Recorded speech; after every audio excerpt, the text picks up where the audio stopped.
سب سے پہلی بات تو یہ سمجھ لیں، دیکھیں کہ گناہ کی نیچر ہی ایسی ہے کہ وہ آپ کو نقصان دے گا. یہ اس لیے نہیں ہے کہ اللہ آپ کو پنش کر رہا ہے، اللہ تو انسان کو پنش کرنا چاہتا ہی نہیں. قرآن میں ہے، سورہ نساء میں اللہ کہتے ہیں اللہ تمہیں پنش کر کے کیا کرے گا اگر تم اللہ کے ماننے والے اور اللہ سے استغفار کرتے ہو، اللہ کا شکر کرتے ہو.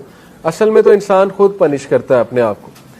تو جس طرح ایک ریڈیو ایکٹیو مٹیریل نقصان دہ ہے، اس کے قریب آپ جائیں گے آپ کو کینسر ہو جائے گا گاما ریز کی وجہ سے. اسی طرح گناہ ہے، آپ اس کے قریب جائیں گے، ہو ہی نہیں سکتا آپ کو نقصان نہ ہو، نقصان آئے گا ہی آئے گا. تو وہ ہم خود اپنا نقصان کر رہے ہیں. ٹھیک ہے، تو اس کے اثرات کیا ہیں؟ سم of the consequences of sun. ابن القیم کی کتاب سے اخذ شدہ ہیں یہ کانسیکوینسز، 9-10 کانسیکوینسز انہوں نے بتائے. یہ اس لیے ہے کیونکہ نفسیاتی طور پہ ہمیں جب ایک چیز کے اثرات پتہ لگ جائیں، کانسیکوینسز، تو موٹیویشن آ جاتی اس سے بچنے کی. اس لیے بتا رہا ہوں. ٹھیک ہے، پہلی چیز ہے جی کہ نالج سے ڈپرائیو ہو جانا. جتنا بھی آپ کو علم تھا، جو بھی تھا، اس سے ڈپرائیو ہو جاتا ہے انسان، کیونکہ نالج لائٹ ہے، نور ہے. گناہ جو ہے وہ نور کو لے لیتا ہے. اور یہ اکثر اسلاف جب ان کے پاس کوئی شکایت کرتا تھا آ کے کہ میری میموری ویک ہو گئی ہے، یا مجھے کچھ چیز یاد تھی، قرآن کا کچھ پورشن یاد تھا وہ بھول گیا ہے، تو وہ اکثر انہیں یہی ایڈوائز کرتے تھے کہ آپ استغفار کریں، کیونکہ گناہوں کی وجہ سے چیزیں بھول جاتی ہیں. ٹھیک ہے، تو یہ ایک بہت بڑا اثر ہے. اللہ معاف کرے کسی نے قرآن حفظ کیا ہوا ہے اور وہ بالکل نکل گیا ہے دل سے، تو یہ ایک فکر کرنے والی بات ہے، اور اس کو کوشش کرنی چاہیے اس کو واپس لائے اور اپنے گناہوں کو بھی ظاہر ہے ان سے توبہ کرے. دوسری چیز، رزق کا چھن جانا. اللہ کے نبی صلی اللہ علیہ وسلم نے فرمایا، ابن ماجہ کی حدیث ہے، صحیح حدیث ہے، ایک شخص کو رزق ملنا ہوتا ہے حلال سے، لیکن وہ جلد بازی کر کے گناہ کر کے وہی رزق حرام سے لے لیتا ہے، تو پھر اس کو ایکسٹرا کچھ نہیں ملتا، جو اس نے لے لیا وہ مل جاتا ہے، نہ اللہ کی ہیلپ اس کے ساتھ ہوتی ہے. اور یہ جو حدیث ہے جو میں ابھی سنانے لگا ہوں، یہ کیا ہے؟ A man is deprived of provision because of the sins that he commits. انسان کو رزق سے ڈپرائیو کر دیا جاتا ہے اس کے گناہوں کی وجہ سے. اب یہاں پہ ہو سکتا ہے آپ کے ذہن میں سوال ہے کہ نہیں یار فلانا اتنے گناہ کرتا ہے، وہ تو موجیں کر رہا ہے، ٹھیک ہے، اس نے تو پلاٹ بنا لیے، یہ کر لیا، وہ کر لیا. تو دیکھیں رزق 4 طرح کا ہوتا ہے: financial wealth, emotional wealth, social wealth, time wealth. ہو سکتا ہے اس کے پاس فائنینشیل ویلتھ ہو لیکن نہ ایموشنل ویلتھ ہو. ایموشنل ویلتھ کیا ہے؟ ذہنی سکون، وہ بھی رزق ہے. غنا، ٹھیک ہے، دل میں ایک سیٹسفیکشن. اسی طرح ایموشنل ویلتھ میں ہے جذبات پہ کنٹرول، اینگر مینجمنٹ اچھی، اخلاق اچھا، یہ ایموشنل ویلتھ ہے. ہو سکتا ہے وہ بندہ اس سے محروم ہو. آپ نے کئی لوگ دیکھے ہیں کچھ بھی نہیں کھانے کو لیکن ذہنی سکون ہے اللہ کی طرف سے. اولاد دی اللہ نے، اولاد پل بھی رہی ہے ماشاءاللہ، اور نیک اولاد ہے، ٹھیک ہے، سب کچھ ہے. تو کیا یہ رزق نہیں ہے؟ بالکل ہے. سوشل ویلتھ اسی کو کہتے ہیں کہ آپ کی اولاد اچھی ہے، آپ کی بیوی اچھی ہے، آپ کا جو ہے وہ گھر والے اچھے ہیں، آپ کے ساتھ لوئل لوگ جمع ہو گئے، تو وہ بھی رزق ہے.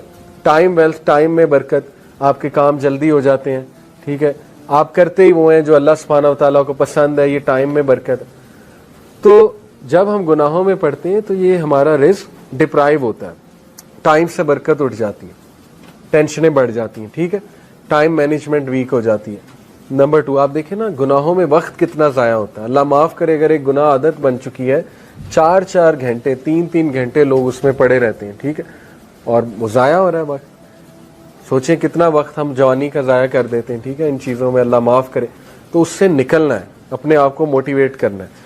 پھر آپ دیکھیں سوشل ویلتھ، ہمارے ساتھ لوگ ہی ایسے آ جائیں جو ہمیں کھانے کو تیار ہیں اور بس ان کی نظر ہماری دولت پہ ہو، تو پھر یہ کون سا رزق ہے؟ اس کا مطلب ڈپرائیو ہو رہا ہے اور گناہوں کی وجہ سے.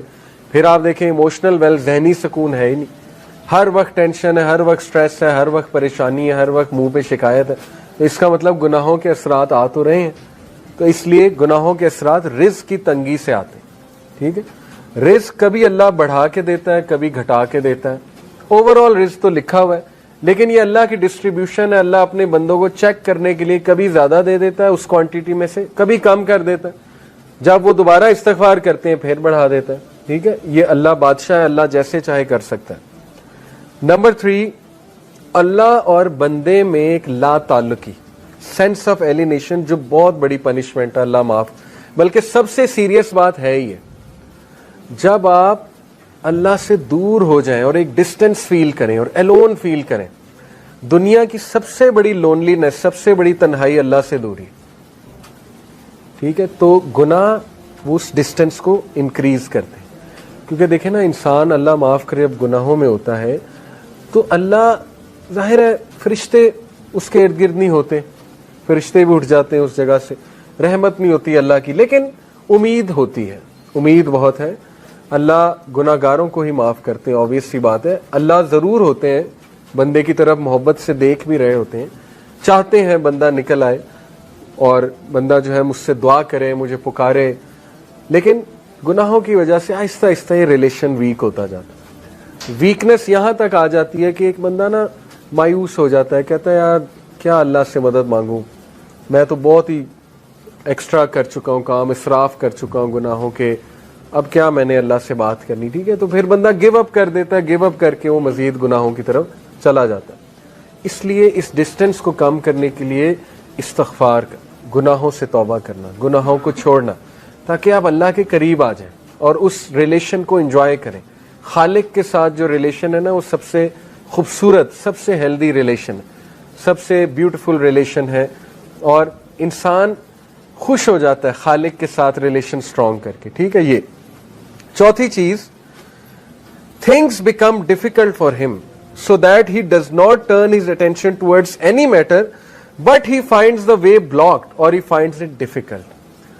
کام مشکل ہونا شروع ہو جاتے ہیں گناہوں کی وجہ سے. میں نے جیسے کہا رزق میں تنگی آ جاتی، اس طرح کاموں میں بھی مشکلات آنا شروع ہو جاتی ہیں. اچھا خاصا کام کوئی تھا، ہونے لگا تھا، ایک دم مشکل بن گیا، رکاوٹ آ گئی. ٹھیک ہے، تو اس موقع پہ بندے کو استغفار بڑھانا چاہیے، اپنے گناہوں کی توبہ کرنی چاہیے اس موقع پہ. ٹھیک ہے، تاکہ وہ اٹکا ہوا کام جو اللہ کی رحمت سے وہ ٹھیک ہو جائے. ایک اسلاف تھے، سلف تھے، ان کا واقعہ ہے کہ وہ قرآن حافظ تھے. تو انہوں نے ایک کرسچن عورت تھی، اس سے انہیں محبت ہو گئی. بہت خوبصورت عورت تھی وہ، تو ظاہر خوبصورتی کی وجہ سے وہ اٹریکٹ ہوئے. اس کرسچن عورت نے ان کے سامنے شرط یہ رکھی کہ تم اسلام چھوڑ دو، اسلام چھوڑ کر جو ہے نا وہ پھر تم مجھے پالو گے. تو وہ جو سلف تھے انہوں نے بات مان لی، اللہ معاف کرے. He left Islam for the sake of women, اس سے امپریس ہو گئی. اور پھر جو ہے وہ ایک بار کہیں سے گزر رہے تھے تو قرآن کی جو ہے نا وہ یہ آیت ان کے سامنے آئی، سورہ حج کی، کہ لوگوں میں سے کچھ ایسے ہیں جو ایج پہ کھڑے ہوئے ہیں، جب تک انہیں اچھائی آ رہی ہے وہ اللہ کی طرف ہے، اور جب انہیں کوئی مشکل آتی ہے تو وہ اسلام سے چلے جاتے ہیں. اور ایسے لوگ دنیا میں بھی خسارے والے ہیں، آخرت میں بھی خسارے والے. تو وہ اتنا روئے یہ آیت سن کے کہ اللہ نے مجھے میسج دے دیا ہے. انہوں نے توبہ کی اور واپس آئے. تو میں آپ کو بتانے کا مقصد یہ کہ کئی اسلاف آپ کو نظر آئیں گے جو بعد میں محدث بنے، بڑے بڑے ٹیچرز بنے، دیندار لوگ بنے، ان بہت ڈارکنس میں تھے، بہت زیادہ. جیسے عبداللہ بن مسلم کا واقعہ ہے، امام بخاری کے ٹیچر، شرابی تھے، شراب چھوٹتی ہی نہیں تھی. ٹھیک ہے، شراب کے نشے میں دھت تھے. ایک دن امام الشابی آئے، جو کہ اس دور کے بہت بڑے محدث تھے. گدھے پہ سوار تھے وہ، کیونکہ رسول اللہ کی سنت ہے، گدھے پہ رسول اللہ نے سفر کیا ہوا ہے. انہوں نے بڑا مذاق اڑایا. عبداللہ بن مسلم نے شراب کے نشے میں دھت بے شرمی سے ان کے سامنے گئے، کہتے ہیں بھئی کون ہو تم لوگ، تمہارے ارد گرد جمع ہو رہے ہیں، کدھر سے آئے ہو؟ امام الشابی نے کہا جی میں محدث ہوں. انہوں نے کہا جی محدث کیا ہوتا ہے؟ امام الشابی نے کہا محدث ہوتا ہے جو حدیث سناتا ہے. تو انہوں نے بے شرمی سے کہا اچھا مجھے بھی سنا، دیکھتے ہیں مجھ پہ کتنی اثر کرتی ہے. شراب کے نشے میں دھت تھے تو انہوں نے حدیث سنائی کہ نبی اکرم صلی اللہ علیہ وسلم نے کہا جب تو شرم نہ کر تو جو چاہے کر. آپ دیکھیں کہ کتنے ذہین تھے کہ وہی موقع تھا، وہ بے شرمی سے آیا تھا نا. اللہ کے نبی نے کہا ٹھیک ہے.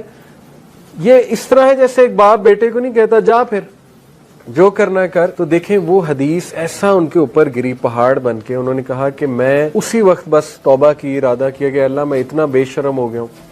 اور ماشاءاللہ آپ دیکھیں وہ عبداللہ بن مسلم امام بخاری کے استاد، ٹھیک ہے، حدیث کے حوالے